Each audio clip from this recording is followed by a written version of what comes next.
you've said that it might be hard for Israel to also live with Hezbollah there. Not that they necessarily have good military options for removing them, but like Hamas, Hezbollah has an eradicationist ideology. And so what does that mean for Israel, Lebanon going forward? How do you think it is going to play out?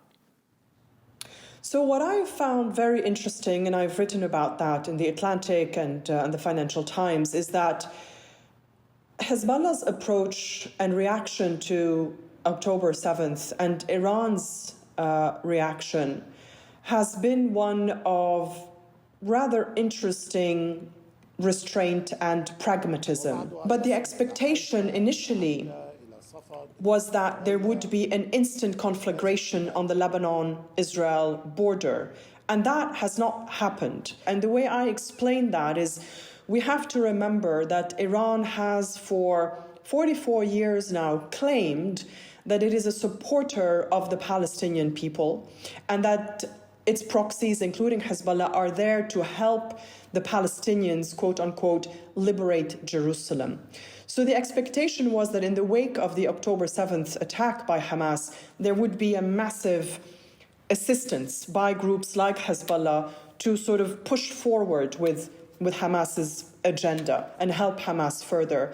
And what we've seen instead is Hamas complaining that Hezbollah is not helping them enough, is not backing them up enough. And that's because I think Iran has come to realize that its use of the Palestinian cause or the Palestinian card has, in essence, bumped up against the limits of what is possible. Hezbollah today serves one purpose for Iran.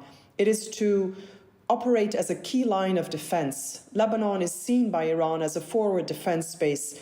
Iran is not going to use Hezbollah to defend the Palestinians or to assist Hamas. It's going to keep that card for the event that Iran needs protection from a strike either by Israel or the United States. And that's why the deterrence works on both sides, actually, because Israel also knows that Hezbollah's capabilities have increased dramatically, and it has 150,000 missiles, including several thousand precision-guided missiles. So it will be devastating on both sides, and I think the urgency is to try to find a diplomatic exit, a diplomatic outcome for this question. And so I think it would be very interesting to see where is Iran on the idea of a two-state solution today.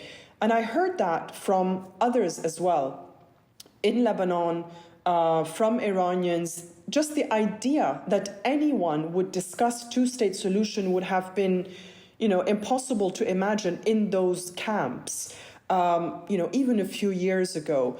But the realization of what the 7th of October has done and what it could signify going forward, I think has focused people's minds. And I wonder whether there are compromises that people might be willing to make sure this does not devolve into a regional, widespread escalation.